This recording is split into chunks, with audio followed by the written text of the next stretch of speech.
Le roman d'un enfant, chapitres 21 à 30. Le commencement des devoirs, des leçons, des cahiers, des taches d'encre. Ah, quel assombrissement subit dans mon histoire! De tout cela, j'ai les souvenirs les plus platement maussades, les plus mortellement ennuyeux. Et si j'osais être tout à fait sincère, j'en dirais autant, je crois, des professeurs eux-mêmes. Oh mon Dieu! Le premier qui me fit commencer le latin, Rosa, la rose, Cornu, la corne, Tonitru, le tonnerre. Un grand vieux voûté, mal tenu, triste à regarder comme une pluie de novembre. Il est mort à présent, le pauvre. Que la paix la plus sereine soit à son âme.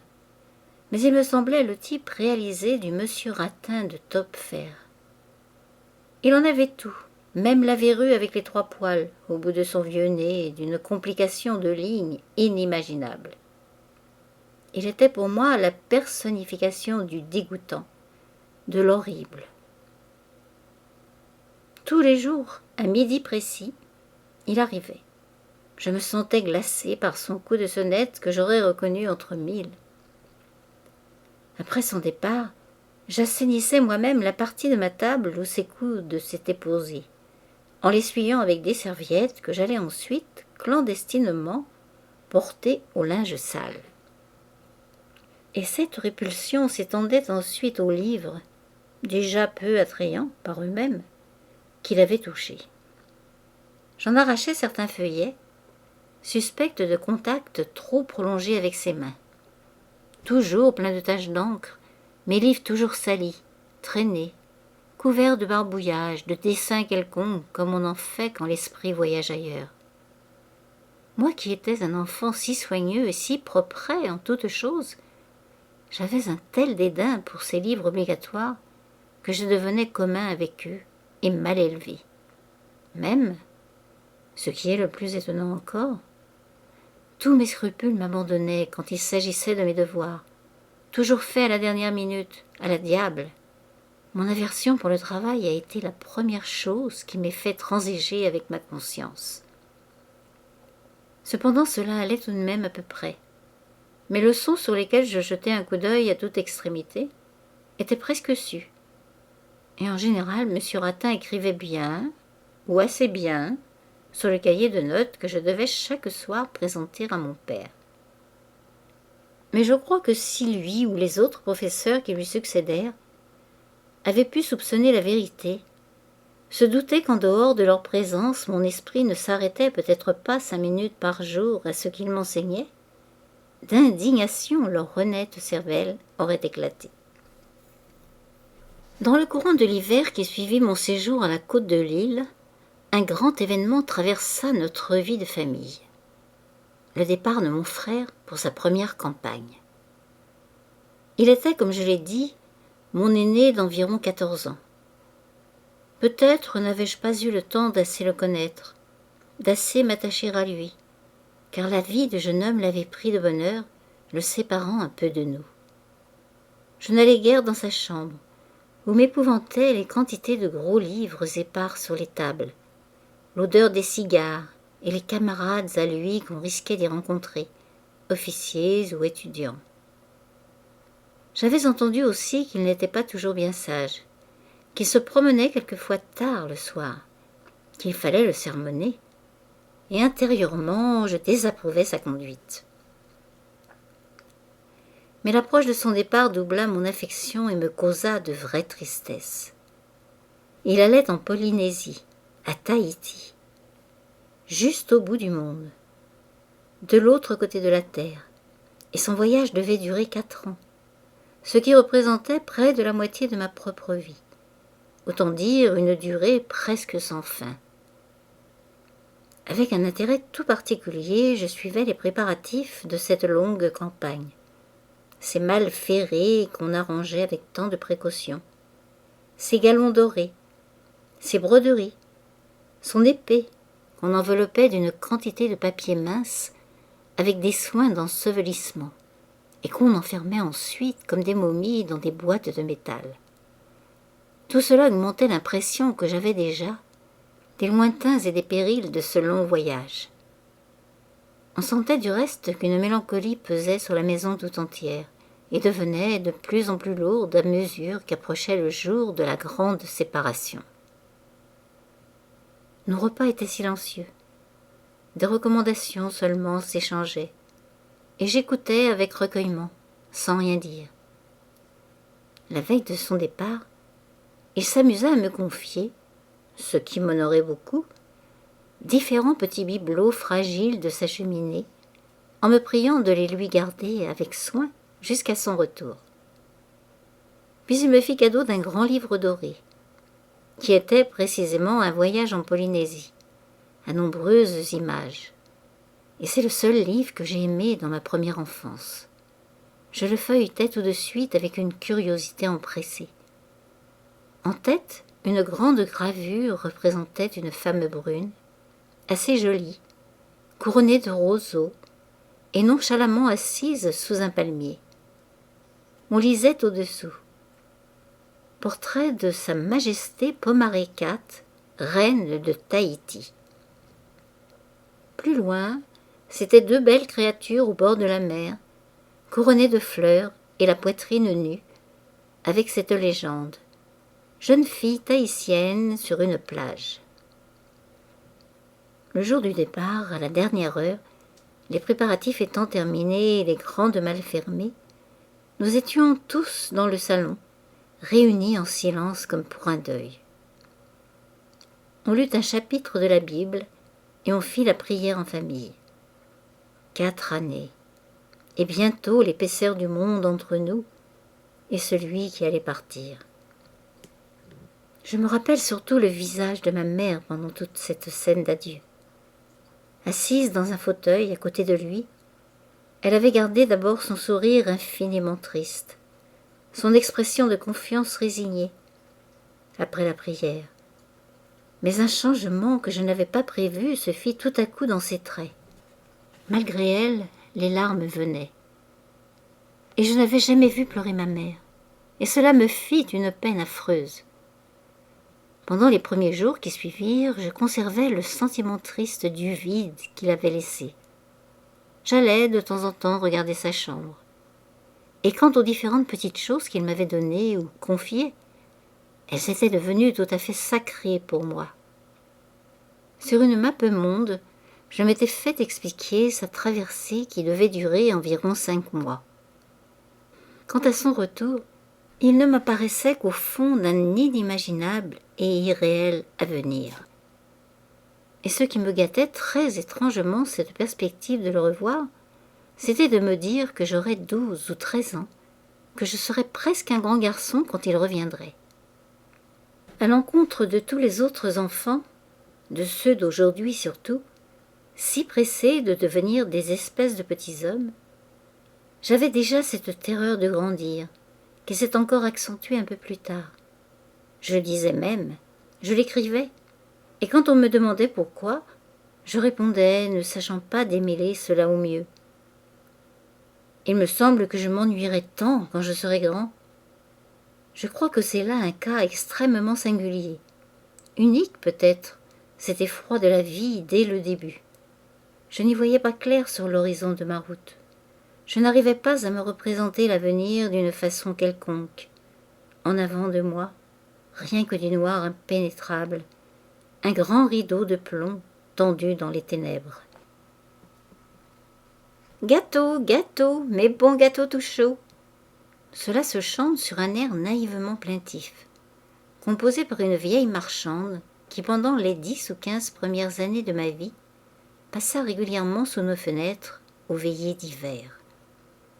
Et quand je pense à ces veillées-là, il y a tout le temps ce petit refrain mélancolique, à la cantonade, dans les coulisses de ma mémoire. C'est surtout à des souvenirs de dimanche que la chanson des gâteaux tout chauds demeure le plus intimement liée. Car ces soirs-là, n'ayant pas de devoir à faire, je restais avec mes parents, dans le salon, qui était au rez-de-chaussée, sur la rue. Et alors, quand la bonne vieille passait sur le trottoir, au coup de 9 heures, lançant sa chanson sonore dans le silence des nuits de gelée, je me trouvais là, tout près pour l'entendre. Elle annonçait le froid, comme les hirondelles annoncent le printemps. Après les fraîcheurs d'automne, la première fois qu'on entendait sa chanson, on disait « Voici l'hiver qui nous est arrivé ». Le salon de ces veillées, tel que je l'ai connu alors, était grand et me paraissait immense, très simple, mais avec un certain bon goût d'arrangement. Les murs et les bois des portes, bruns, avec des filets d'or mat, des meubles de velours rouge qui devaient dater de Louis-Philippe, des portraits de famille, dans des cadres austères, noirs et or, sur la cheminée des bronzes d'aspect grave, sur la table du milieu, à une place d'honneur, une grosse Bible du XVIe siècle, relique vénérable d'ancêtres huguenots persécutés pour leur foi. Et des fleurs, toujours des corbeilles et des vases de fleurs, à une époque où cependant la mode n'en était pas encore répandue comme aujourd'hui. Après dîner, c'était pour moi un instant délicieux que celui où on venait s'installer là, en quittant la salle à manger. Tout avait un bon air de paix et de confort. Et quand toute la famille était assise, grand-mère et tante, en cercle, je commençais par gambader au milieu, sur le tapis rouge, dans ma joie bruyante de me sentir entourée, et en songeant avec impatience à ces petits jeux auxquels on allait jouer pour moi tout à l'heure. Nos voisins, les D, venaient tous les dimanches passer la soirée avec nous. C'était de tradition dans les deux familles, liées par une de ces anciennes amitiés de province qui remontent à des générations précédentes et se transmettent comme un bien héréditaire. Vers 8 heures, quand je reconnaissais leur coup de sonnette, je sautais de plaisir et je ne pouvais me tenir de prendre ma course pour aller au-devant d'eux à la porte de la rue. Surtout à cause de Lucette, ma grande amie, qui venait aussi avec ses parents, cela va sans dire. Hélas, avec quel recueillement triste je les passe en revue, ces figures aimées ou vénérées, bénies, qui m'entouraient ainsi les dimanches soirs. La plupart ont disparu, et leurs images que je voudrais retenir malgré moi se ternissent, sans brume, vont s'en aller aussi. Donc on commençait les petits jeux pour me faire plaisir, à moi, seul enfant. On jouait au mariage, à la toilette à madame, au chevalier cornu, à la belle bergère, au furet. Tout le monde consentait à s'en mêler, y compris les personnes les plus âgées. Grand-tante Berthe, la doyenne, s'y montrait même la plus irrésistiblement drôle. Et tout à coup je faisais silence, je m'arrêtais attentif, quand dans le lointain j'entendais « Gâteau, gâteau, mes bons gâteaux tout chauds !» Cela se rapprochait rapidement, car la chanteuse trottait menue mais vite. Presque aussitôt elle était sous nos fenêtres, répétant de tout près, à pleine voix fêlée, sa continuelle chanson. Et c'était mon grand amusement. Non point d'en faire acheter de ces pauvres gâteaux, car ils étaient un peu grossiers et je ne les aimais guère, mais de courir moi-même, quand on me le permettait, sur le pas de la porte, accompagnée d'une tante de bonne volonté pour arrêter au passage la marchande. Avec une révérence, elle se présentait, la bonne vieille, fière d'être appelée, et posait un pied sur les marches du seuil. Son costume propret était rehaussé toujours de fausses manches blanches. Puis, tandis qu'elle découvrait son panier, je jetais longuement au dehors mon regard d'oiseau en cage, le plus loin possible dans la rue froide et déserte. Et c'était là tout le charme de la chose. Respirer une bouffée d'air glacé, prendre un aperçu du grand noir extérieur, et après rentrer, toujours courant, dans le salon chaud et confortable.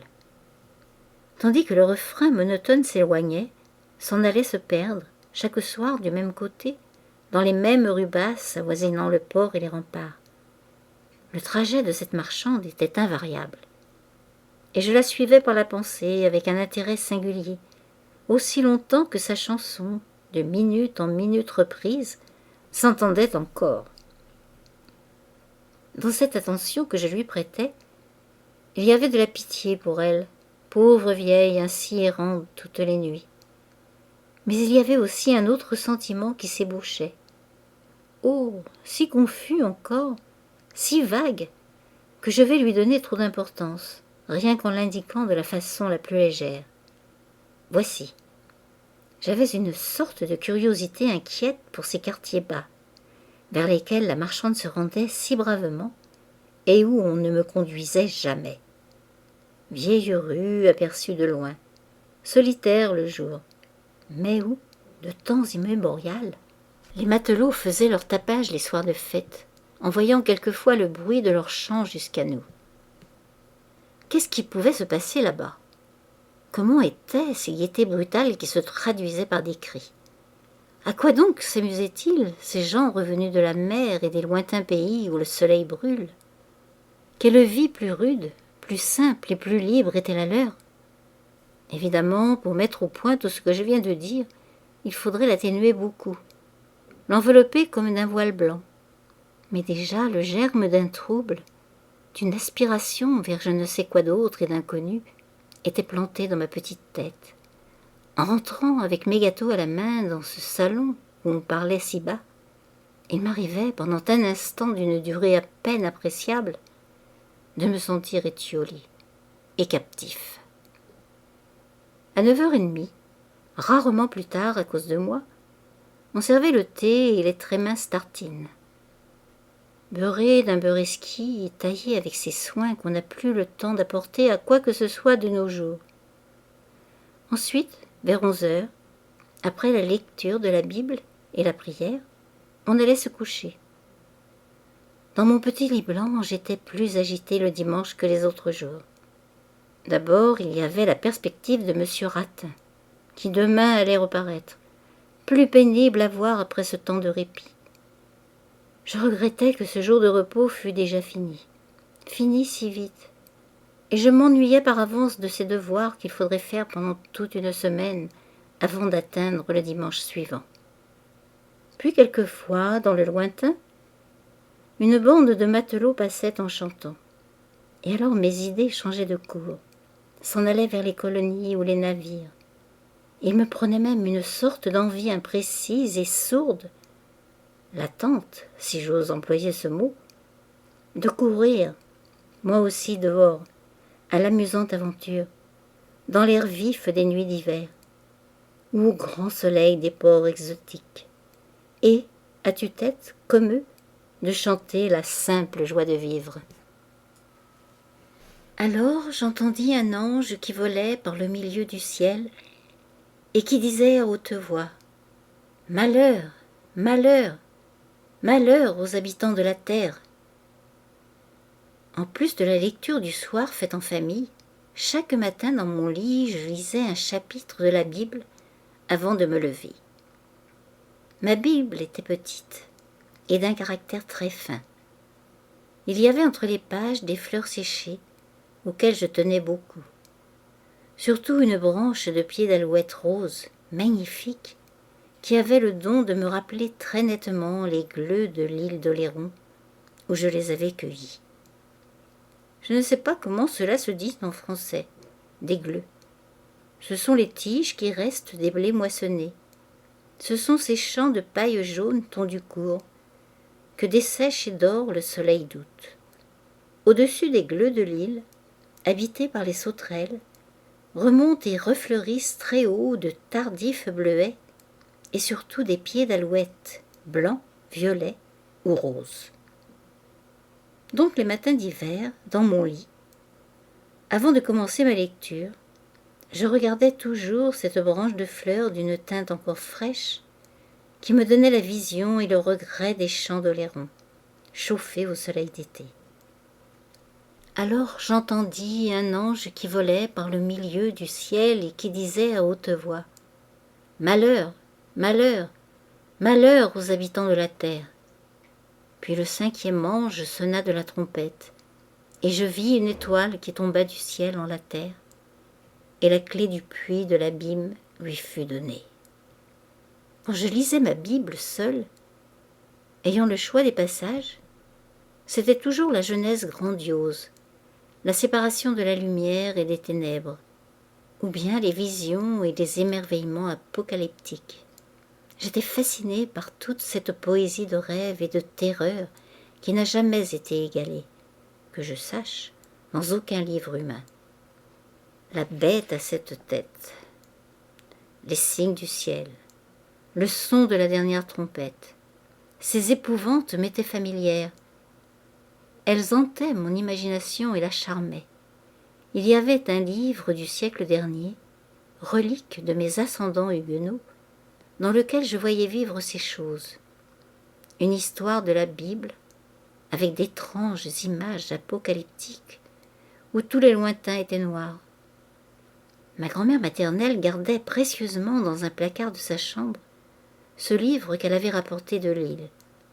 Et comme j'avais conservé l'habitude de monter mélancoliquement chez elle, l'hiver, dès que je voyais tomber la nuit, c'était presque toujours à ces heures de clarté indécise que je lui demandais de me le prêter, pour le feuilleter sur ses genoux. Jusqu'au dernier crépuscule, je tournais les feuillets jaunis. Je regardais les vols d'anges aux grandes ailes rapides, les rideaux de ténèbres présageant les fins de monde, les ciels plus noirs que la terre, et au milieu des amoncellements de nuées, le triangle simple et terrible qui signifie Jéhovah. L'Égypte antique, appelée aussi à exercer sur moi un peu plus tard une sorte de fascination bien mystérieuse, je la retrouvais pour la première fois, sans hésitation ni étonnement, dans une gravure du magasin pittoresque. Je saluais comme d'anciennes connaissances 2 dieux à tête d'épervier qui étaient là, inscrits de profil sur une pierre de chaque côté d'un étrange zodiaque. Et bien que ce fût par une journée sombre, il me vint, j'en suis très sûre, l'impression subite d'un chaud et morne soleil. Après le départ de mon frère pendant l'hiver qui suivit, je passais beaucoup de mes heures de récréation dans sa chambre, à peindre les images du voyage en Polynésie qu'il m'avait donné. Avec un soin extrême, je coloriais d'abord les branches de fleurs, les groupes d'oiseaux. Le tour des bonshommes vint ensuite. Quant à ces 2 jeunes filles tahitiennes au bord de la mer, pour lesquelles le dessinateur s'était inspiré de nymphes quelconques, je les fis blanches. Oh, blanches et roses, comme les plus suaves poupées, et je les trouvais ravissantes ainsi. L'avenir se réservait de m'apprendre que leur teint est différent et leur charme tout autre. Du reste, mon sentiment sur la beauté s'est bien modifié depuis cette époque, et on m'eût beaucoup étonné alors en m'apprenant quelle sorte de visage j'arriverais à trouver charmant dans la suite imprévue de ma vie. Mais tous les enfants ont sous ce rapport le même idéal, qui change ensuite dès qu'ils se font hommes. À eux qui admirent en toute pureté naïve, il faut des traits doucement réguliers et des teints fraîchement roses. Plus tard, leur manière d'apprécier varie suivant leur culture d'esprit et surtout au gré de leurs sens. Je ne sais plus très bien à quelle époque je fondais mon musée qui m'occupa si longtemps. Un peu au-dessus de la chambre de ma grand-tante Berthe était un petit galetas isolé dont j'avais pris possession complète.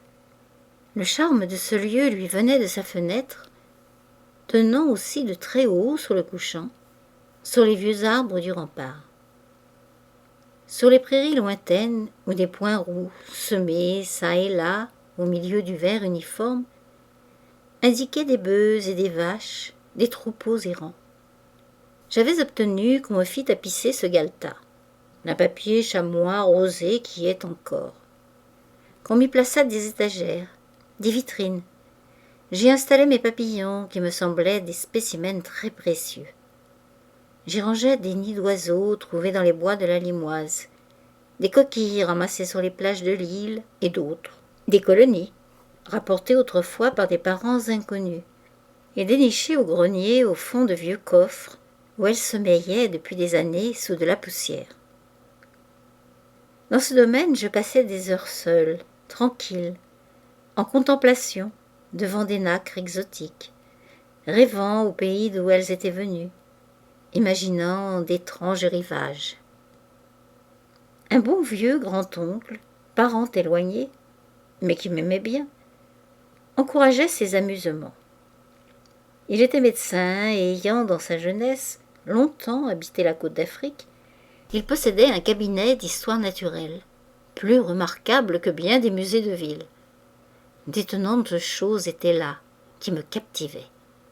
Des coquilles rares et singulières, des amulettes, des armes encore imprégnées de ces senteurs exotiques dont je me suis saturé plus tard, d'introuvables papillons sous des vitres. Il demeurait dans notre voisinage et je le visitais souvent. Pour arriver à son cabinet, il fallait traverser son jardin où fleurissaient des datturas, des cactus, et où se tenait un perroquet gris du Gabon, qui disait des choses en langue nègre.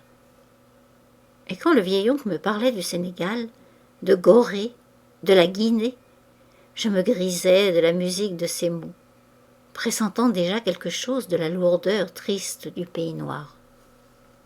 Il avait prédit, mon pauvre oncle, que je deviendrais un savant naturaliste. Et il se trompait bien, comme du reste tant d'autres qui pronostiquèrent de mon avenir. Il y était moins que personne. Il ne comprenait pas que mon penchant pour l'histoire naturelle ne représentait qu'une déviation passagère de mes petites idées encore flottantes, que les froides vitrines, les classifications arides, la science morte, n'avaient rien qui pût longtemps me retenir. Non, ce qui m'attirait si puissamment était derrière ces choses glacées, derrière et au-delà. Était la nature elle-même, effrayante, et aux 1000 visages, l'ensemble inconnu des bêtes et des forêts. Cependant, je passais aussi de longues heures, hélas, à faire soi-disant mes devoirs. Topfer, qui a été le seul véritable poète des écoliers, en général si incompris, les divisait en 3 groupes. Premièrement, ceux qui sont dans les collèges. Deuxièmement, ceux qui travaillent chez eux, leurs fenêtres donnant sur quelques fonds de cour sombres, avec un vieux figuier triste. Troisièmement, ceux qui, travaillant aussi au logis, ont une petite chambre claire sur la rue.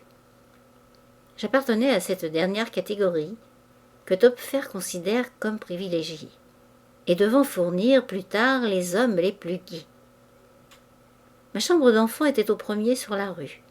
Rideaux blancs, tapisserie verte semée de bouquets de roses blanches, près de la fenêtre, mon bureau de travail, et au-dessus, ma bibliothèque, toujours très délaissée. Tant que duraient les beaux jours, cette fenêtre était ouverte, les persiennes demi-closes, pour me permettre d'être constamment à regarder dehors, sans que mes flâneries fussent remarquées ni dénoncées par quelques voisins malencontreux. Du matin au soir, je contemplais donc ce bout de rue tranquille, ensoleillé entre ces blanches maisonnettes de province, et s'en allant finir là-bas aux vieux arbres du rempart. Les rares passants, bientôt tous connus de visage, les différents chats du quartier, rôdant aux portes ou sur les toits, les martinettes tourbillonnant dans l'air chaud, et les hirondelles rasant la poussière du pavé. Oh, que de temps j'ai passé à cette fenêtre, l'esprit en vague rêverie du moineau prisonnier, tandis que mon cahier taché d'encre restait ouvert aux premiers mots d'un thème qui n'aboutissait pas, d'une narration qui ne voulait pas sortir. L'époque des niches aux passants ne tarda pas à survenir. C'était du reste la conséquence fatale de ce désœuvrement ennuyé et souvent traversé de remords. Ces niches, je dois l'avouer que Lucette, ma grande amie, y trempait quelquefois très volontiers. Déjà jeune fille de 16 ou 17 ans, elle redevenait aussi enfant que moi-même à certaines heures. « Tu sais, tu ne le diras pas au moins », me recommandait-elle avec un clignement impayable de ses yeux si fins. Et je le dis à présent que les années ont passé. que l'herbe d'une vingtaine d'étés a fleuri sur sa tombe. Cela consista d'abord à préparer de gentils paquets, bien enveloppés de papier blanc et bien attachés de faveurs roses. Dedans, on mettait des queues de cerises, des noyaux de prunes, de petites vilainies quelconques. On jetait le tout sur le pavé et on se postait derrière les persiennes pour voir qui le ramasserait. Ensuite, cela devint des lettres. Des lettres absolument saugrenues et incohérentes, avec dessins à l'appui, intercalés dans le texte, qu'on adressait aux habitants les plus drôlatiques du voisinage et qu'on déposait sournoisement sur le trottoir à l'aide d'un fil, aux heures où ils avaient coutume de passer. Oh, les fous rires que nous avions en composant ces pièces de style! D'ailleurs, depuis Lucette, je n'ai jamais rencontré quelqu'un avec qui j'ai pu rire d'aussi bon cœur. Et presque toujours à propos de choses dont la drôlerie à peine saisissable n'eût déridé aucun autre que nous-mêmes. En plus de notre bonne amitié de petit frère à grande sœur, il y avait cela entre nous. Un même tour de moquerie légère, un accord complet dans nos sentiments de l'incohérence et du ridicule. Aussi lui trouvai-je plus d'esprit qu'à personne, et sur un seul mot échangé, nous rions souvent ensemble, aux dépens de notre prochain ou de nous-mêmes, en fusée subite, jusqu'à en être pâmés, jusqu'à nous en jeter par terre. Tout cela ne cadrait guère, je le reconnais, avec les sombres rêveries apocalyptiques et les graves controverses religieuses. Mais j'étais déjà plein de contradictions à cette époque. Pauvre petite Lucette, ou Luçon. Luçon était un nom propre masculin singulier que je lui avais donné. Je disais « mon bon Luçon ». Pauvre petite Lucette. Elle était pourtant un de mes professeurs, elle aussi. Mais un professeur, par exemple, qui ne me causait ni dégoût, ni effroi. Comme monsieur Ratin, elle avait un cahier de notes sur lequel elle inscrivait des biens ou des très bien, et que j'étais tenue de montrer à mes parents le soir. Car j'ai négligé de dire plus tôt qu'elle s'était amusée à m'apprendre le piano, de très bonne heure, en cachette, en surprise, pour me faire exécuter un soir, à l'occasion d'une solennité de famille, l'air du Petit Suisse et l'air du Rocher de Saint-Malo.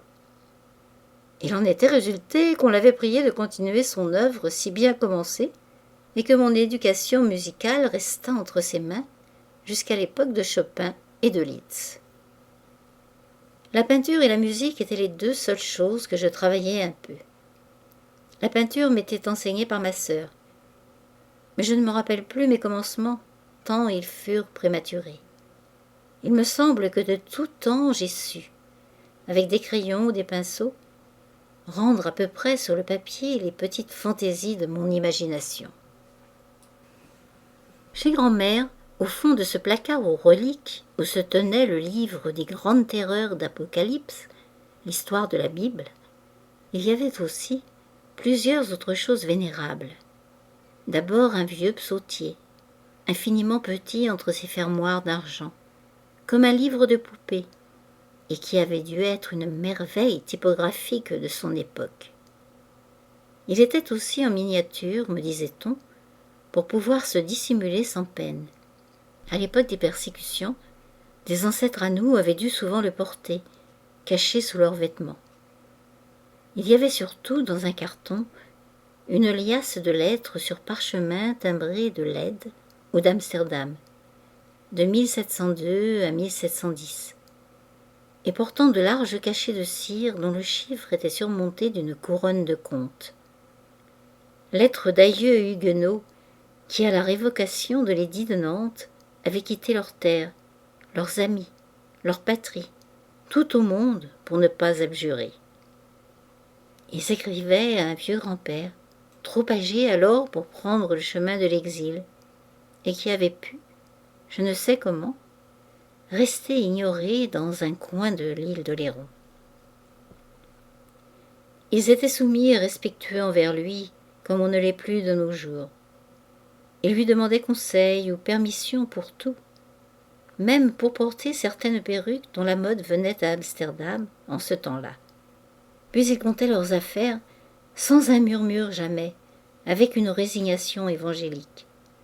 Leurs biens étant confisqués, ils étaient obligés de s'occuper de commerce pour vivre là-bas. Et ils espéraient, disaient-ils, avec l'aide de Dieu, avoir toujours du pain pour leurs enfants.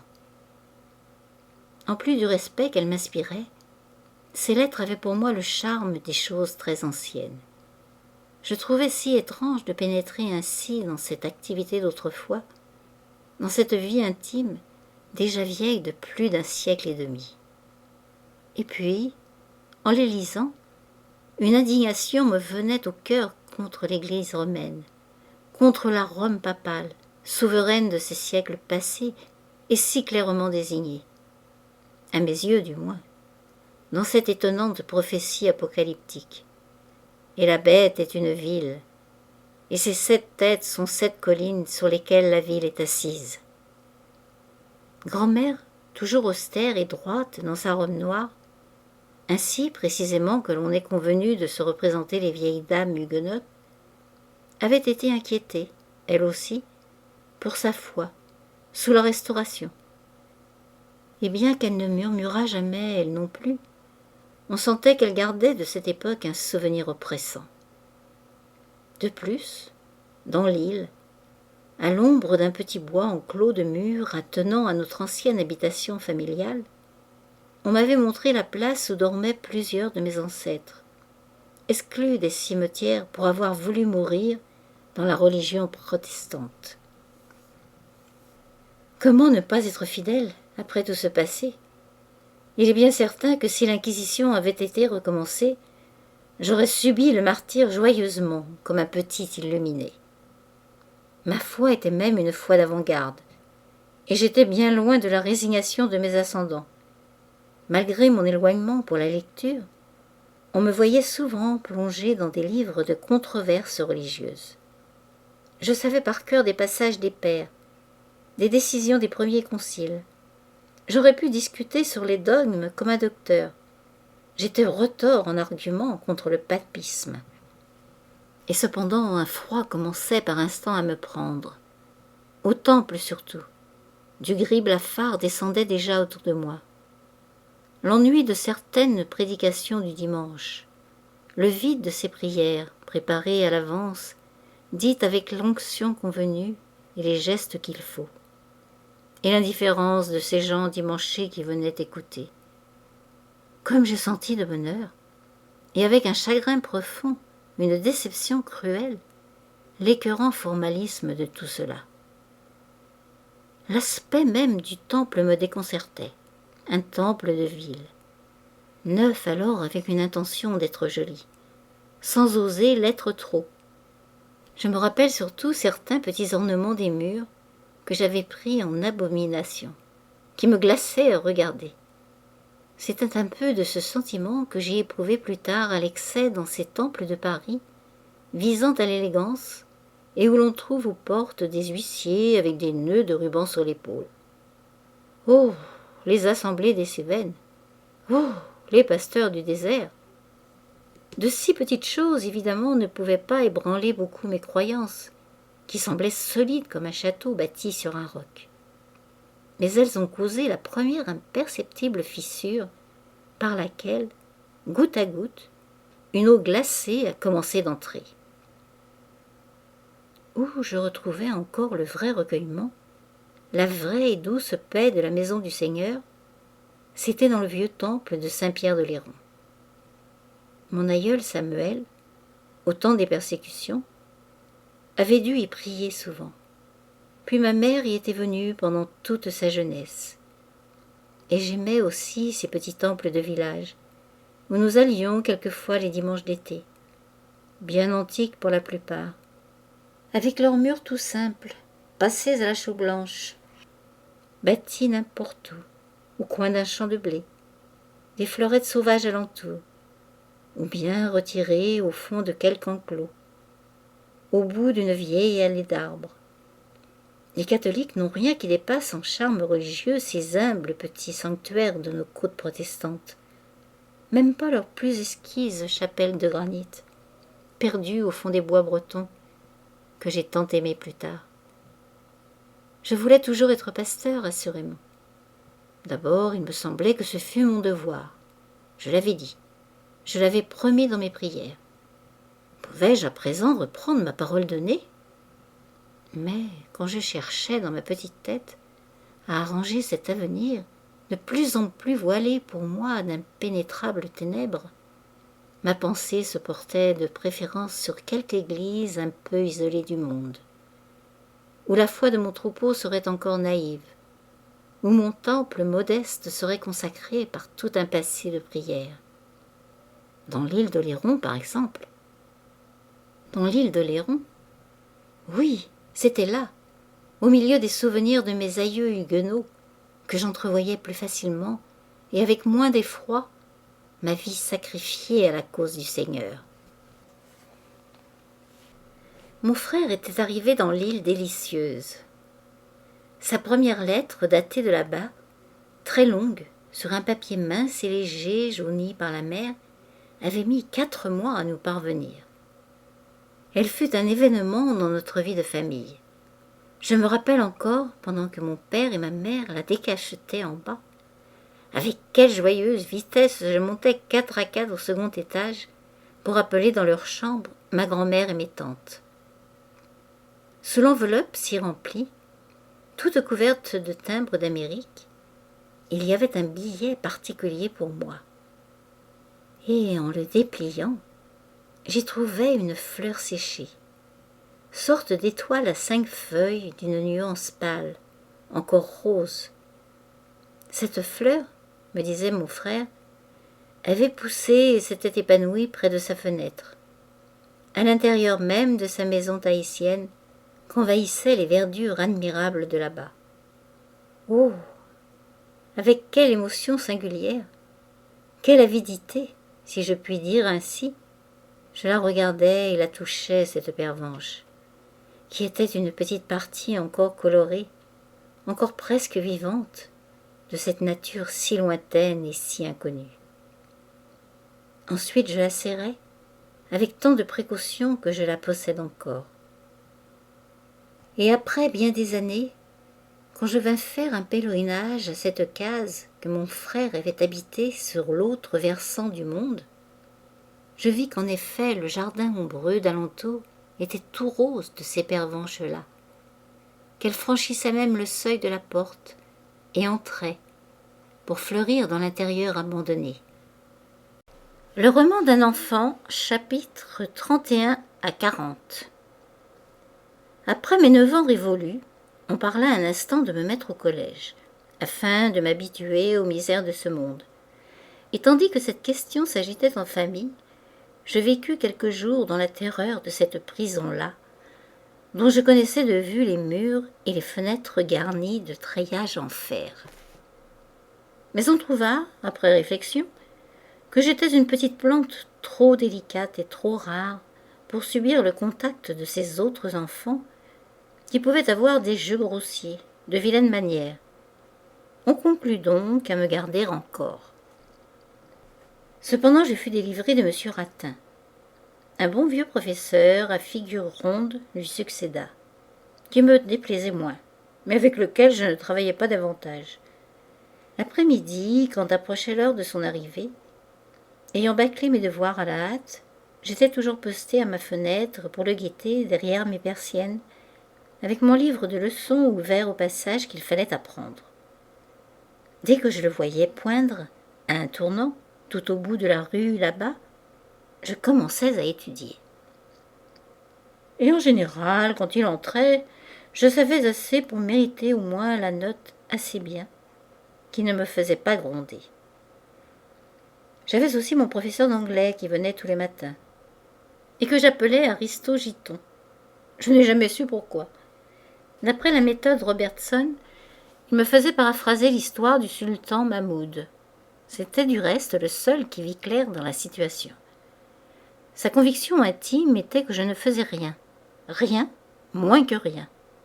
Mais il montrait le bon goût de ne pas se plaindre, et je lui en avais une reconnaissance qui devint bientôt affectueuse.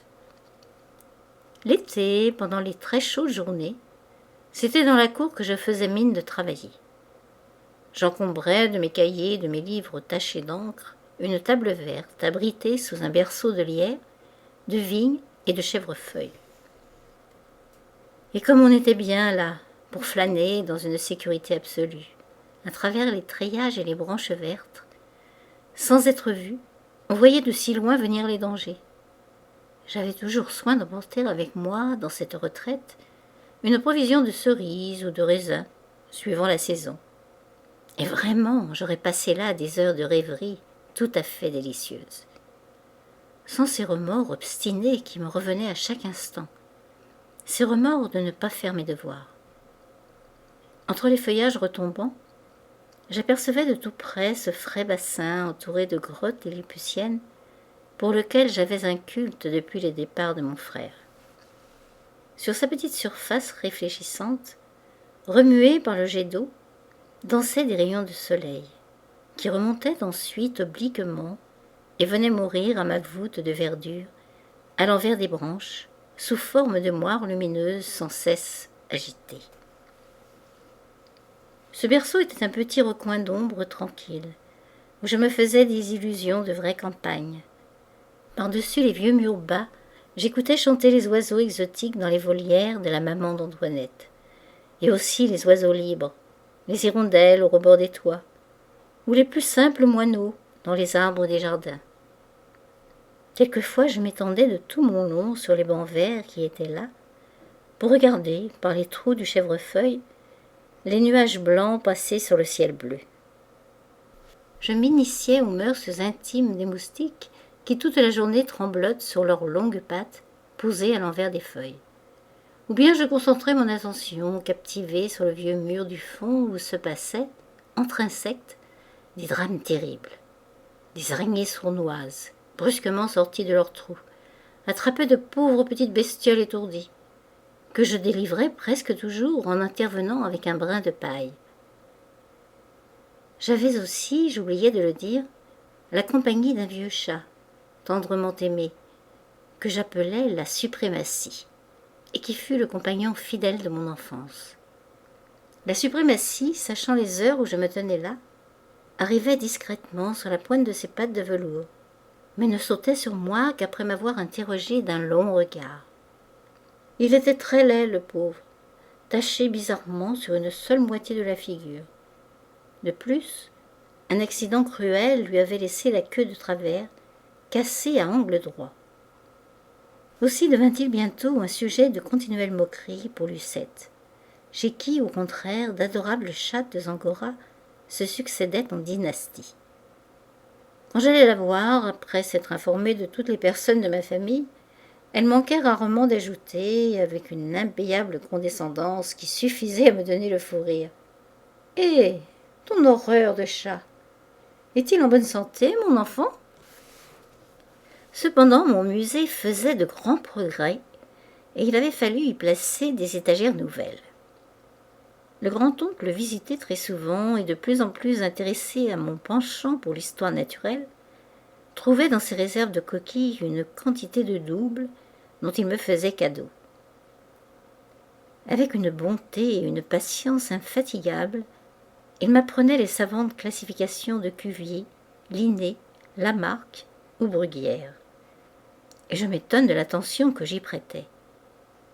Sur un petit bureau très ancien qui faisait partie du mobilier de mon musée, j'avais un cahier où, d'après ses notes, je recopiais, pour chaque coquille étiquetée soigneusement, le nom de l'espèce, du genre, de la famille, de la classe, puis du lieu d'origine.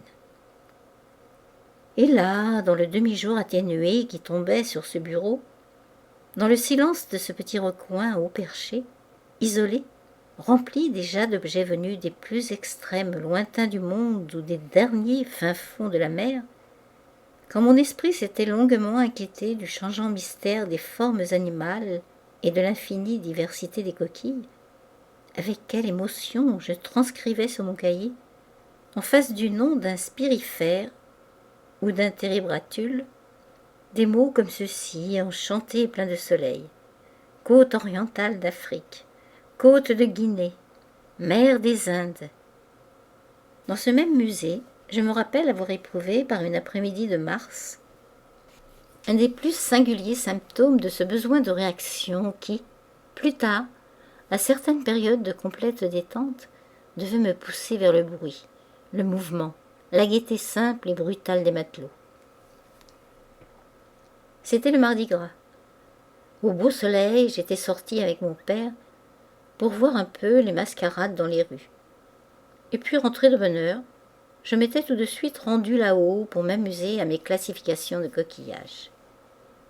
Mais les cris lointains des masques et le bruit de leurs tambours venaient me poursuivre jusque dans ma retraite de jeune savant et m'y apportaient une insupportable tristesse.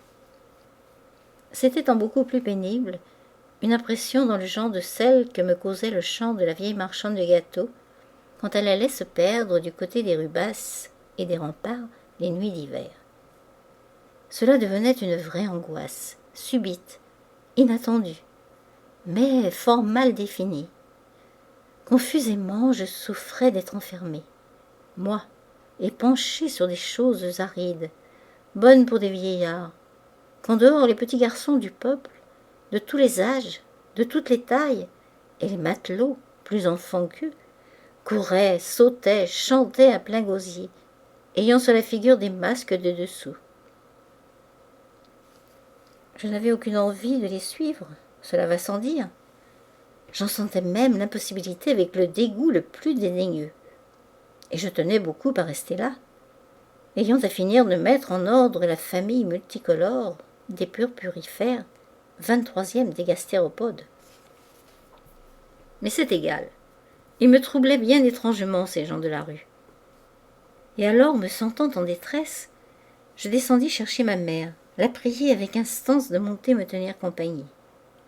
Étonnée de ma demande, car je ne conviais jamais personne dans ce sanctuaire, étonnée surtout de mon air anxieux, elle me dit d'abord en plaisantant que c'était ridicule de la part d'un garçon de 10 ans bientôt accompli, mais elle consentit tout de suite à venir et s'installa, presque un peu inquiète, auprès de moi dans mon musée, une broderie à la main. Oh, alors, rassérénée, réchauffée par sa bienfaisante présence, je me remis à l'ouvrage sans plus me soucier des masques, et en regardant seulement de temps à autre son cher profil se découper en silhouette sur le carré clair de ma petite fenêtre, tandis que baissait le jour de mars. Je m'étonne de ne plus me rappeler par quelle transformation, lente ou subite, ma vocation de pasteur devint une vocation plus militante de missionnaire. Il me semble même que j'aurais dû trouver cela beaucoup plus tôt, car de tout temps je m'étais tenue au courant des missions évangéliques, surtout de celles de l'Afrique australe, au pays des Basutos. Et depuis ma plus petite enfance, j'étais abonnée au Messager, journal mensuel dont l'image d'en-tête m'avait frappée de si bonne heure. Cette image, je pourrais la ranger en première ligne parmi celles dont j'ai parlé précédemment et qui arrivent à impressionner en dépit du dessin, de la couleur ou de la perspective.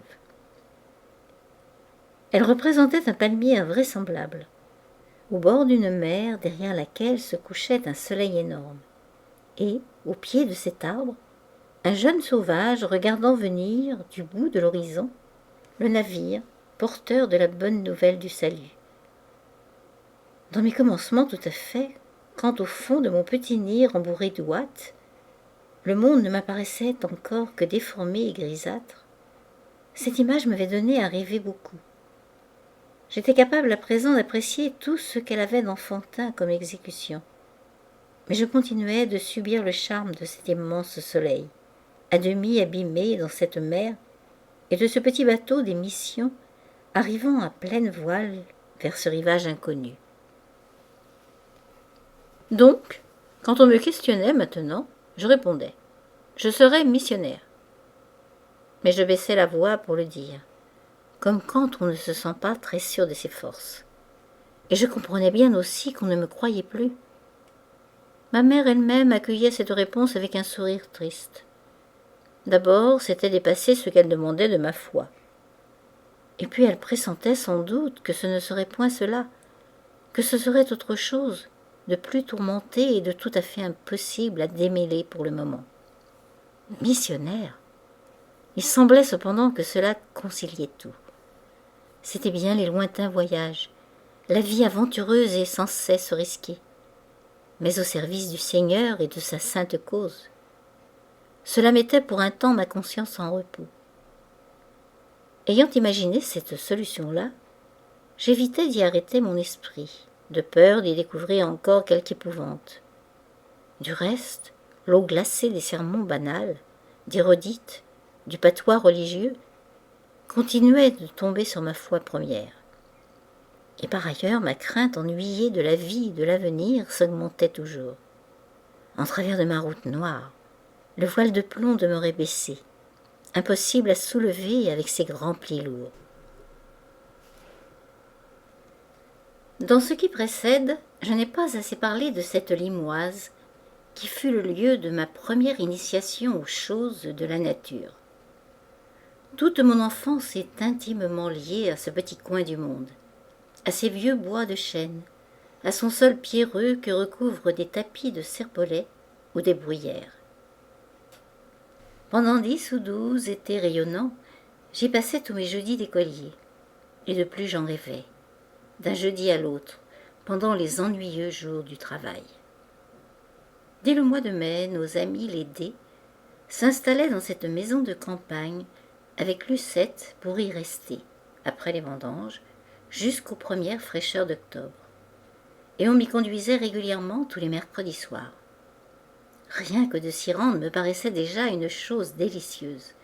Très rarement en voiture, car elle n'était guère qu'à 5 ou 6 kilomètres, cette Limoise, bien qu'elle me semblât très loin, très perdue dans les bois.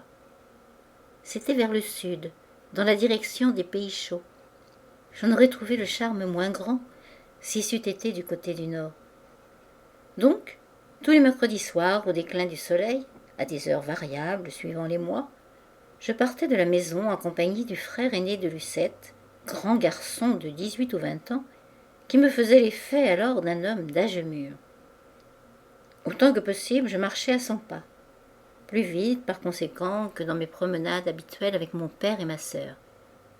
Nous descendions par les tranquilles quartiers bas, pour passer devant cette vieille caserne des matelots, dont les bruits bien connus de clairons et de tambours venaient jusqu'à mon musée les jours de vent du sud.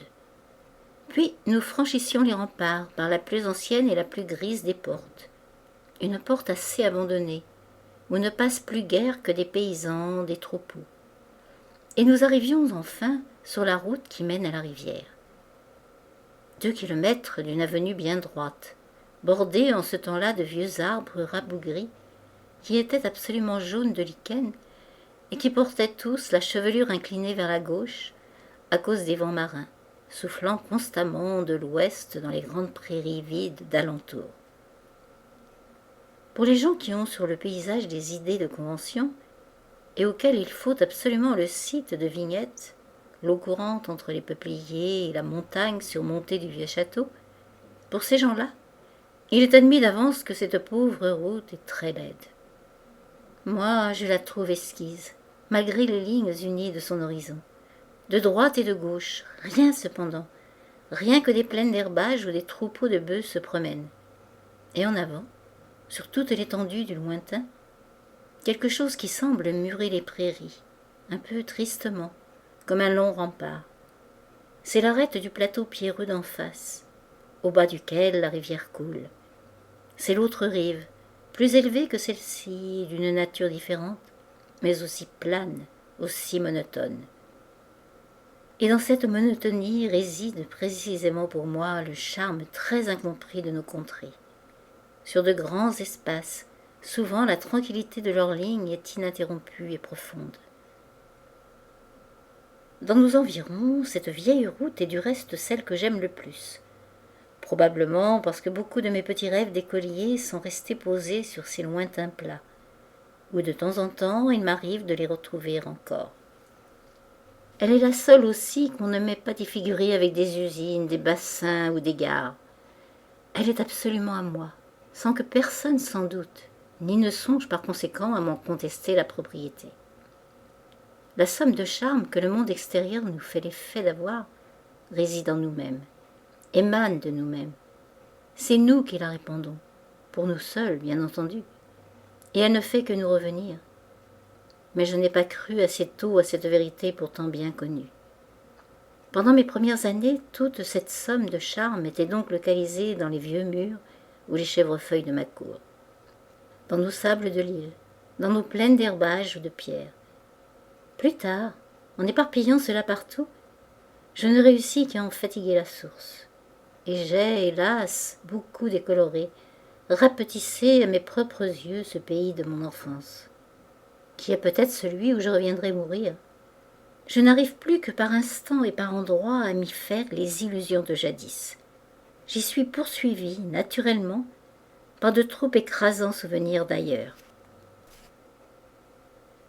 J'en étais à dire que tous les mercredis soirs, je prenais d'un pas joyeux cette route-là pour me diriger vers cette assise lointaine de rochers qui fermait là-bas les prairies, vers cette région des chênes et des pierres, où la Limoise est située et que mon imagination d'alors grandissait étrangement. La rivière qu'il fallait traverser était au bout de l'avenue, si droite de ces vieux arbres que rongeait la lichen couleur d'or et que tourmentaient les vents d'ouest. Très changeante, cette rivière soumise aux marées et à tous les caprices de l'océan voisin. Nous la passions dans un bac ou dans une viole, toujours avec les mêmes bateliers de tout temps connus, anciens matelots aux barbes blanches et aux figures noircies de soleil. Sur l'autre rive, la rive des pierres, j'avais l'illusion d'un recul subit de la ville que nous venions de quitter et dont les remparts gris se voyaient encore.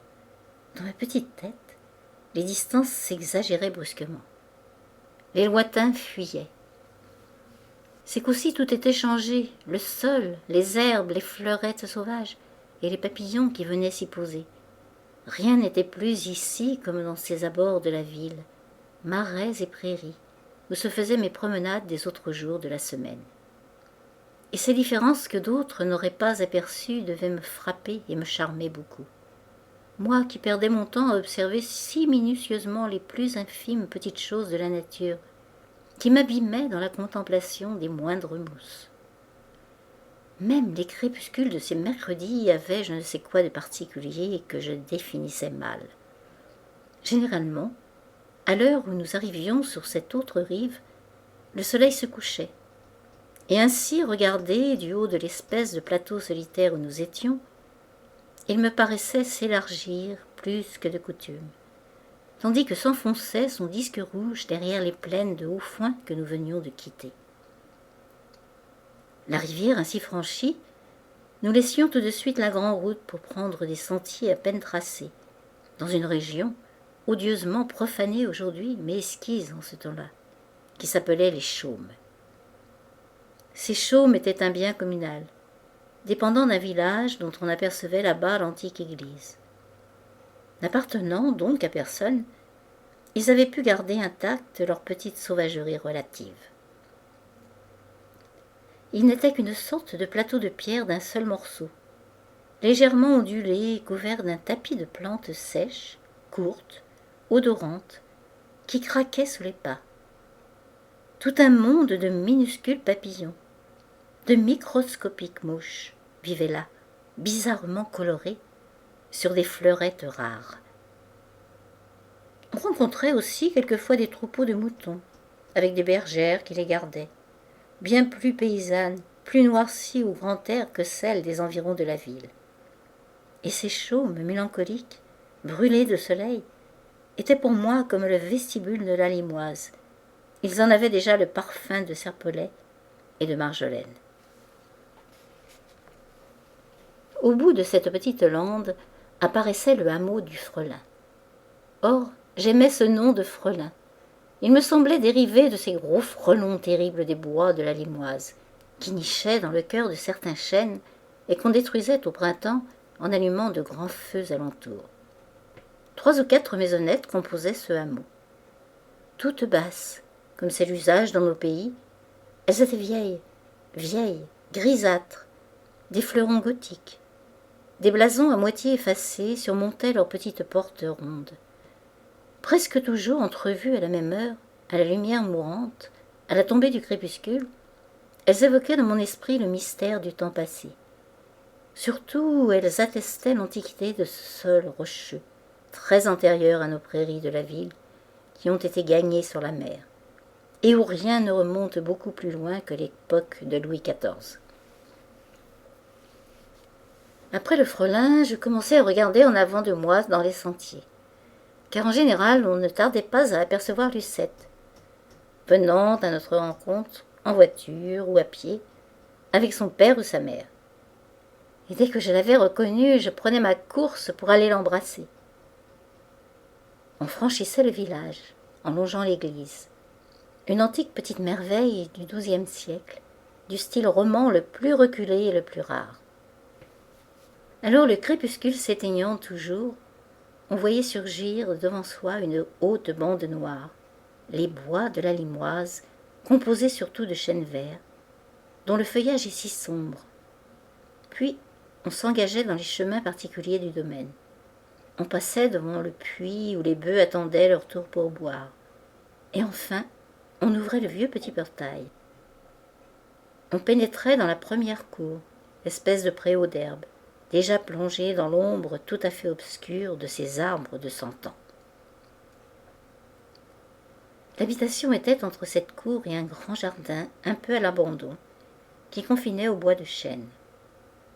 En entrant dans les appartements très anciens, aux murailles peintes, à la chaux blanche et aux boiseries d'autrefois, je cherchais d'abord des yeux ma papillonnette, toujours accrochée à la même place, prête pour les chasses du lendemain. Après dîner, on allait généralement s'asseoir au fond du jardin, sur les bancs d'un berceau adossé au vieux mur d'enceinte, adossé à tout l'inconnu de la campagne noire où chantaient les hiboux des bois.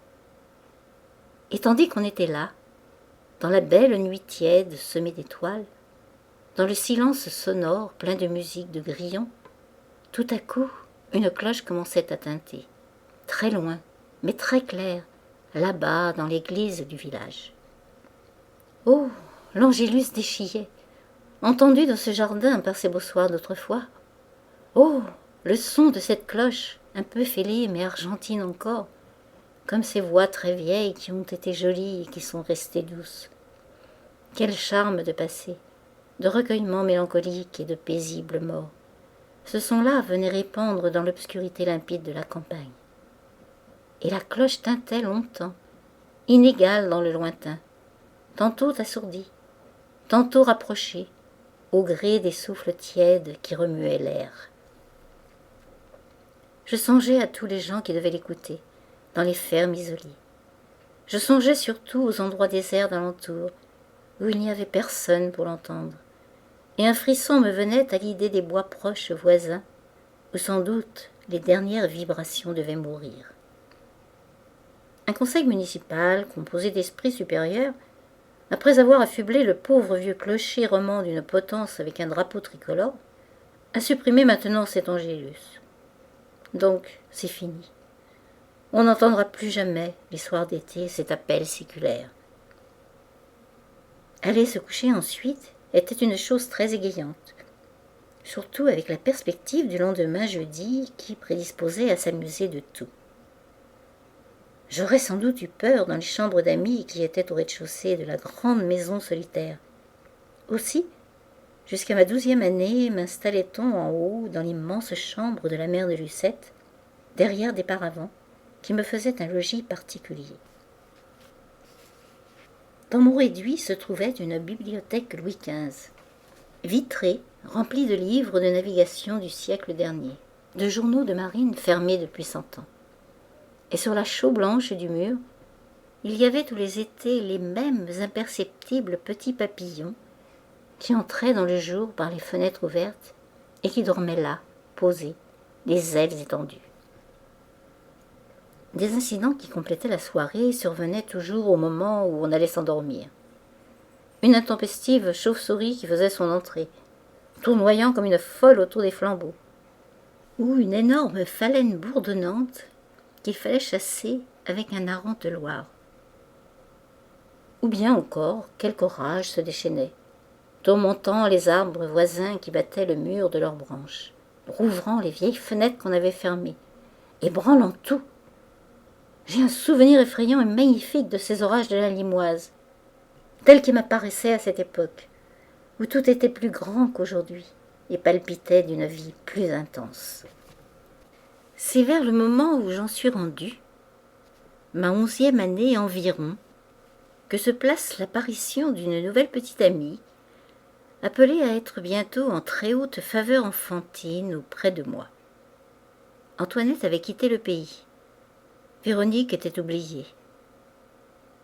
Elle s'appelait Jeanne, et elle était d'une famille d'officiers de marine liée à la nôtre, comme celle des D, depuis un bon siècle. Son aînée de 2 ou 3 ans, je n'avais guère pris garde à elle au début, la trouvant trop bébé sans doute. Elle avait d'ailleurs commencé par montrer une petite figure de chat très drôle. Impossible de savoir ce qui sortirait de son minois trop fin. Impossible de deviner si elle serait vilaine ou jolie. Puis, bientôt, elle passa par une certaine gentillesse et finit par devenir tout à fait mignonne et charmante sur ses 8 ou 10 ans. Très malicieuse, aussi sociable que j'étais sauvage, aussi lancée dans les bals et les soirées d'enfants que j'en étais tenue à l'écart, elle me semblait alors posséder le dernier mot de l'élégance mondaine et de la coquetterie comme il faut. Et malgré la grande intimité de nos familles, il était manifeste que ses parents voyaient nos relations d'un mauvais œil, trouvant mal à propos sans doute qu'elle eût pour camarade un garçon. J'en souffrais beaucoup. Et les impressions des enfants sont si vives et si persistantes qu'il a fallu des années passées. Il a fallu que je devinsse presque un jeune homme pour pardonner à son père et à sa mère les humiliations que j'en avais ressenties. Il en résultait pour moi un désir d'autant plus grand d'être admis à jouer avec elle. Et elle, alors, sentant cela, faisait sa petite princesse inaccessible de conte de fées, raillait impitoyablement mes timidités, mes gaucheries de maintien, mes entrées manquées dans les salons. C'était entre nous un échange de pointes très comiques ou d'impayables petites galanteries. Quand j'étais invitée à passer une journée chez elle, j'en jouissais à l'avance, mais j'en avais généralement du déboire après, car je commettais toujours des maladresses dans cette famille, où je me sentais incompris. Et chaque fois que je voulais la voir à dîner à la maison, il fallait que ce fût négocié de longue main par grand-tante Berthe, qui faisait autorité chez ses parents. Or, un jour qu'elle revenait de Paris, cette petite Jeanne me conta avec admiration la féerie de peau d'âne qu'elle avait vue jouer. Elle ne perdit pas son temps cette fois-là, car peau d'âne devait m'occuper pendant 4 ou 5 années, me prendre les heures les plus précieuses que j'ai jamais gaspillées dans le cours de mon existence. En effet, nous conçûmes ensemble l'idée de monter cela sur un théâtre qui m'appartenait. Cette peau d'âne nous rapprocha beaucoup. Et peu à peu, ce projet atteignit dans nos têtes des proportions gigantesques. Il grandit pendant des mois et des mois, nous amusant toujours plus, à mesure que nos moyens d'exécution se perfectionnaient. Nous brossions de fantastiques décors. Nous habillions pour les défilés d'innombrables petites poupées. Vraiment, je serais obligée de reparler plusieurs fois de cette féerie, qui a été une des choses capitales de mon enfance. Et même après que Jeanne s'en fut lassée, je continuais seule, surenchérissant toujours, me lançant dans des entreprises réellement grandioses de clair de lune, d'embrasement, d'orage. Je fis aussi des palais merveilleux, des jardins d'Aladin, tous les rêves d'habitation enchantée, de luxe étrange que j'ai plus ou moins réalisés plus tard dans divers coins du monde, ont pris forme pour la première fois sur ce théâtre de peau d'âne. Au sortir de mon mysticisme des commencements, je pourrais presque dire que toute la chimère de ma vie a été d'abord essayée, mise en action sur cette très petite scène-là. J'avais bien 15 ans, lorsque les derniers décors inachevés s'enfermèrent pour jamais dans les cartons qui leur servent de tranquille sépulture. Et puisque j'en suis à anticiper ainsi sur l'avenir, je note ceci pour terminer. Ces dernières années, avec Jeanne devenue une belle dame, nous avons formé 20 fois le projet de rouvrir ensemble les boîtes où dorment nos petites poupées mortes. Mais la vie à présent s'en va si vite que nous n'avons jamais trouvé le temps, ni ne le trouverons jamais. Nos enfants, peut-être plus tard, ou qui sait nos petits-enfants, un jour futur, quand on ne pensera plus à nous, ces successeurs inconnus en furetant au fond des plus mystérieux placards feront l'étonnante découverte de légions de petits personnages, nymphes, fées et génies, qui furent habillés par nos mains. Il paraît que certains enfants du pays du centre ont une préoccupation grande de voir la mer. Moi qui n'étais jamais sorti de nos plaines monotones, je rêvais de voir des montagnes. Je me représentais de mon mieux ce que cela pouvait être. J'en avais vu dans plusieurs tableaux. J'en avais même peint dans des décors de peau d'âne. Ma sœur, pendant un voyage autour du lac de Lucerne, m'en avait envoyé des descriptions, m'en avait écrit de longues lettres, comme on n'en adresse pas d'ordinaire à des enfants de l'âge que j'avais alors.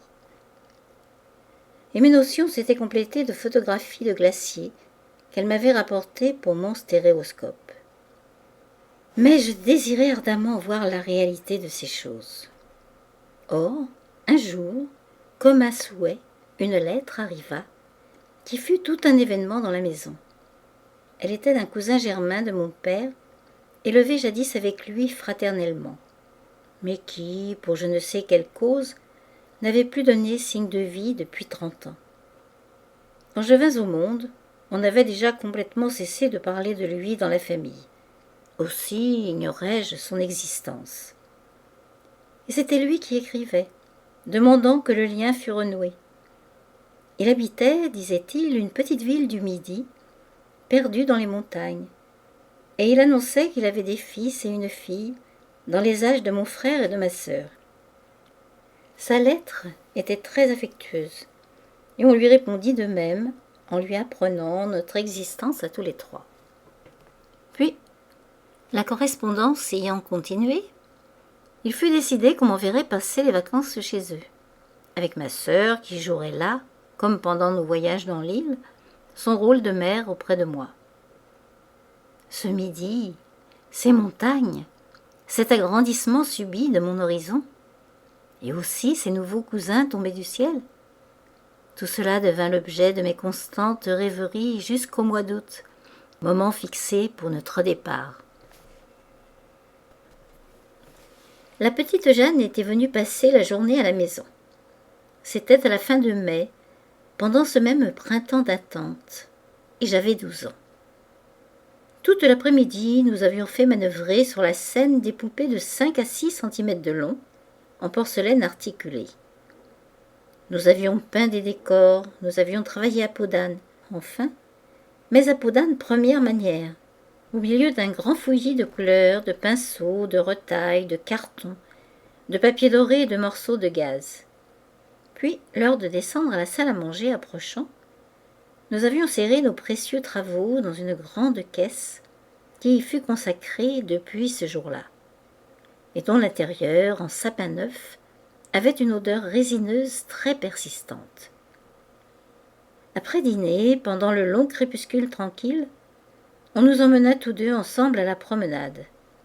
Mais, surprise qui commença de m'attrister, dehors il faisait presque froid, et ce ciel de printemps avait un voile qui rappelait l'hiver. Au lieu de nous conduire hors de ville, vers les allées et les routes, toujours animées de promeneurs, ce fut du côté du grand jardin de la Marine, lieu plus comme il faut, mais solitaire tous les soirs après le soleil couché. En nous y rendant par une longue rue droite où il n'y avait aucun passant, comme nous arrivions près de la chapelle des Orphelines, nous entendîmes sonner et psalmodier pour le mois de mars. Puis un cortège sortit, des petites filles en blanc qui semblaient avoir froid sous leur mousseline de mai. Après avoir fait un tour dans le quartier désert et avoir chanté une ritournelle mélancolique, La modeste procession, avec ses 2 ou 3 bannières, rentra sans bruit. Personne ne l'avait regardée dans la rue, où d'un bout à l'autre nous étions seuls. Le sentiment me vint que personne ne l'avait regardée non plus dans ce ciel tendu de gris, qui devait être également vide. Cette pauvre petite procession d'enfants abandonnés avait achevé de me serrer le cœur, en ajoutant à mon désenchantement sur les soirées de mai la conscience de la vanité des prières et du néant de tout. Dans le jardin de la Marine, ma tristesse s'augmenta encore. Il faisait froid décidément, et nous frissonnions tout étonnés sous nos costumes de printemps. Il n'y avait du reste pas un seul promeneur nulle part. Les grands marronniers fleuris, les arbres feuillus d'une nuance fraîche et éclatante, se suivaient en longue enfilade touffue, absolument vide. La magnificence des vers s'étalait pour les regards de personne, sous un ciel immobile, d'un gris pâle et glacé. Et le long des parterres, c'était une profusion de roses, de pivoines, de lys, qui semblaient s'être trompées de saison et frissonner comme nous, sous ce crépuscule subitement refroidi. J'ai souvent trouvé du reste que les mélancolies des printemps dépassent celles des automnes. Sans doute parce qu'elles sont un contresens, une déception sur la seule chose du monde qui devrait au moins ne jamais nous manquer. Dans le désorientement où ces aspects me jetaient, l'envie me prit de faire à Jeanne une niche de gamin. Il me venait parfois de ces tentations-là avec elle, pour me venger de son esprit, plus précocement appointé et moqueur que le mien. Je l'engageais donc à sentir de près des lys qui étaient charmants, et tandis qu'elle se penchait, d'une très légère poussée derrière les cheveux, je lui mis le nez en plein dans les fleurs, pour la barbouiller de pollen jaune. Elle fut indignée, et le sentiment d'avoir commis un acte de mauvais goût acheva de me rendre pénible notre retour de promenade. Les belles soirées de mai. J'avais pourtant gardé de celles des années précédentes un souvenir autrement doux. Elles étaient donc ainsi, ce froid, ce ciel couvert, cette solitude des jardins, et si vite, si mal finie, cette journée d'amusement avec Jeanne. En moi-même, je conclus à ce mortel. Ce n'est que ça, qui est devenu dans la suite une de mes plus ordinaires réflexions, et que j'aurais aussi bien pu prendre pour devise. En rentrant, j'allais inspecter dans le coffre de bois notre travail de l'après-midi, et je sentis l'odeur balsamique des planches qui avaient imprégné tous nos objets de théâtre. Eh bien, pendant très longtemps, pendant 1 an, 2 ans ou plus, cette même senteur du coffre de peau d'âne me rappela obstinément cette soirée de mai et son immense tristesse qui fut une des plus singulières de ma vie d'enfant. Du reste, dans ma vie d'homme, je n'ai plus guère retrouvé ces angoisses sans cause connue et doublées de cette anxiété de ne pas comprendre, de se sentir perdre pied toujours dans les mêmes insondables dessous. Je n'ai plus guère souffert sans savoir au moins pourquoi. Non, ces choses-là ont été spéciales à mon enfance, et ce livre aurait aussi bien pu porter ce titre, dangereux, je le reconnais. Journal de mes grandes tristesses inexpliquées et des quelques gamineries d'occasion par lesquelles j'ai tenté de m'en distraire. C'est aussi vers cette époque que j'adoptais d'une façon presque exclusive la chambre de tante Claire pour faire mes devoirs et travailler à peau d'âne.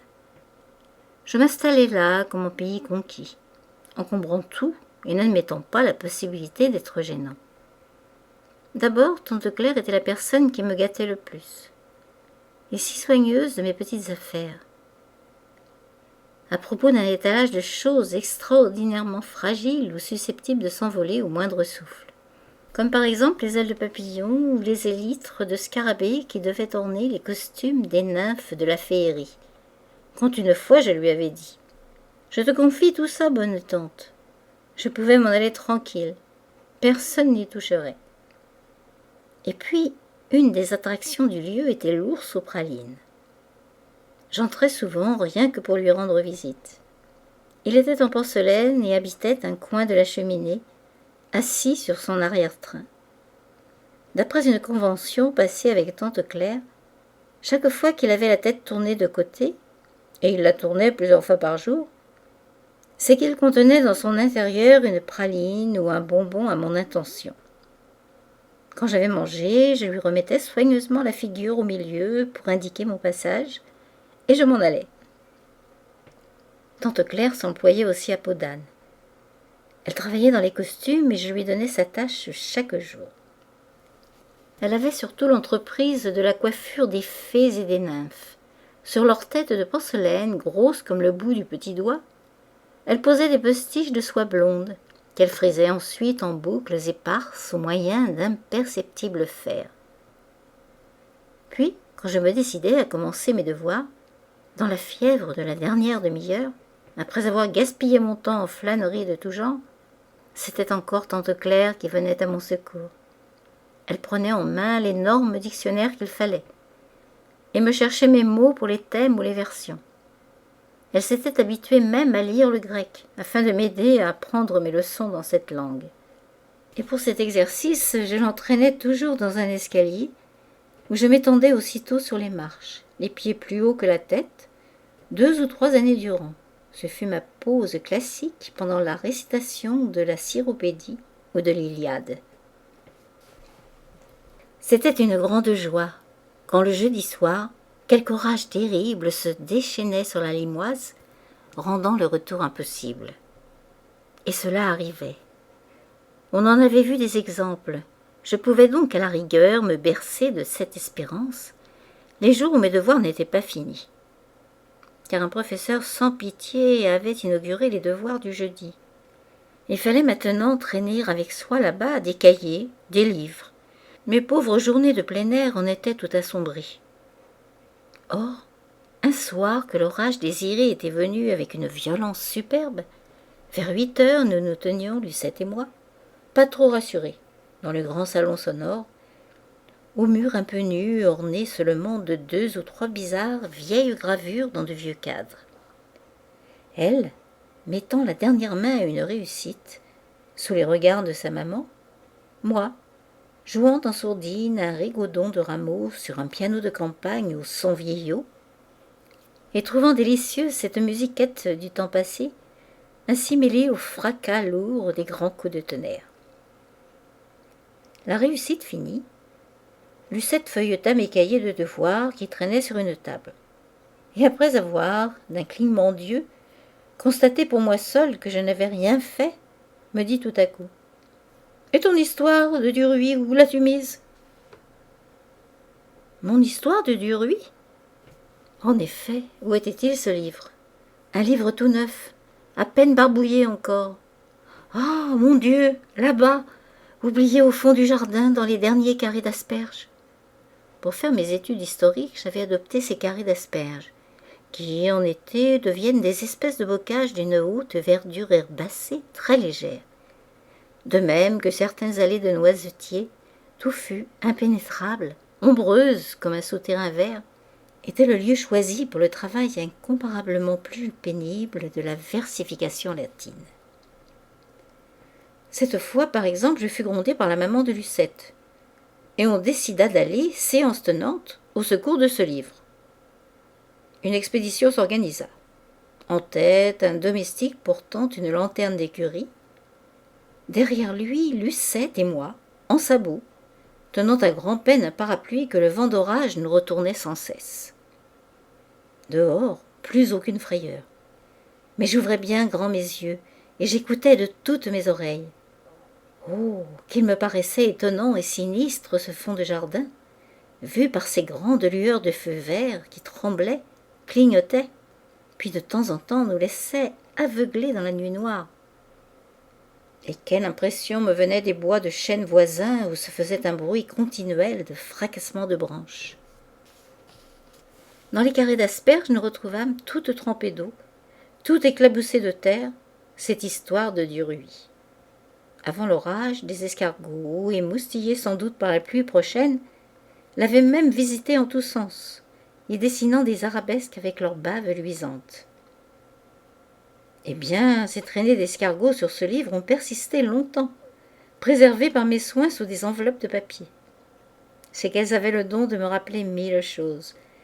Grâce à ces associations, comme il s'en est fait de tout temps dans ma tête, entre les images mêmes les plus disparates, pourvu qu'elles aient été rapprochées une seule fois, à un moment favorable, par un simple hasard de simultanéité. La nuit, regardée à la lumière, ces petits zigzags luisants sur cette couverture de duruis me rappelaient tout de suite le rigodon de Rameau, le vieux son grêle du piano dominé par le bruit du grand orage. Et il ramenait aussi une apparition qui m'était venue ce soir-là, aidée par une gravure de Téniers accrochée à la muraille. Une apparition de petits personnages du siècle passé dansant à l'ombre, dans des bois comme ceux de la Limoise. Il renouvelait toute une évocation qui s'était faite en moi de gaieté pastorale du vieux temps, à la campagne, sous des chênes. Cependant, les retours du jeudi soir auraient eu aussi un grand charme quelquefois, n'eût été le remords de ces devoirs jamais finis. On me reconduisait en voiture, ou à âne, ou à pied jusqu'à la rivière. Une fois sorti du plateau pierreux de la rive sud, une fois repassé sur l'autre bord, je trouvais toujours mon père et ma sœur venus à ma rencontre. Et avec eux, je reprenais gaiement la route droite qui menait au logis, entre les grandes prairies. Je rentrais d'un bon pas, dans la joie de revoir maman, les tantes et la chère maison. Quand on entrait en ville, par la vieille porte isolée, il faisait tout à fait nuit. Nuit d'été ou de printemps. En passant devant la caserne des équipages, on entendait les musiques familières de tambours et de clairons annonçant l'heure hâtive du coucher des matelots. Et en arrivant au logis, c'était généralement au fond de la cour que je retrouvais les chères robes noires, assises, à la belle étoile ou sous les chèvrefeuilles. Au moins, si les autres étaient rentrés, j'étais sûre de trouver là tante Berthe, seule, toujours indépendante de caractère, et dédaigneuse des rhumes du soir, des fraîcheurs du serin. Après m'avoir embrassée, elle flairait mes habits, en reniflant un peu pour me faire rire, et disait « Oh, tu sens la limoise, petit !» Et en effet, je sentais la limoise. Quand on revenait de là-bas, on rapportait toujours avec soi une odeur de serpolet, de thym, de mouton, de je ne sais quoi d'aromatique, qui était particulier à ce recoin de la terre.